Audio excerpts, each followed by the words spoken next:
اگر صوفے یا گدے پر پیشاب کر دے بچہ، پھر وہ خشک ہو جائے تو پاک ہو جائے گا یا پھر دھونا ضروری ہوگا؟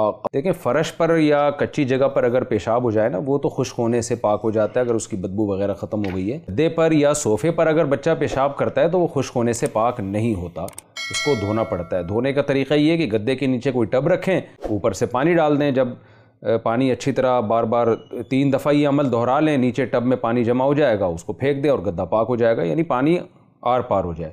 تو اس طرح سے صوفہ یا گدا، صوفہ تو اور آسان ہے، صوفے کے نیچے آپ کوئی ٹب وغیرہ رکھ دیں، اوپر سے پانی ڈالیں، پانی جب نیچے گرنا شروع ہو جائے گا اس کو بہتر ہے ہاتھ سے تھوڑا سا مسل بھی لیں، تو اس طرح صوفہ بھی پاک ہو جائے گا۔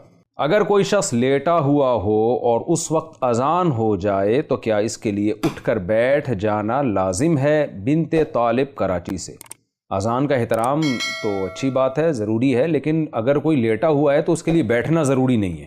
بیٹھ جائے تو اچھی بات ہے، جتنا آپ شاعر اللہ کا احترام کریں گے اتنا زیادہ ثواب ہے، لیکن کیونکہ لیٹنا بے ادبی نہیں سمجھا جاتا عرف میں، اگر اذان ہو رہی ہے کوئی لیٹا ہوا ہے تو اس کو بے ادبی نہیں سمجھا جاتا۔ یہ ضرور ہے کہ اگر بہت ہی ایسے انداز سے لیٹا ہوا ہے جو ایک مہذب انداز نہیں ہے لیٹنے کا، اذان کے وقت پھر اپنی ہیئت کو اور اپنی وضع کو تھوڑا سا درست کر لینا چاہیے۔ پاؤں پھیلائے ہوئے ہیں تو تھوڑا سمیٹ لینا چاہیے، اس کا اہتمام کر لیں گے انشاءاللہ اچھی بات ہوگی۔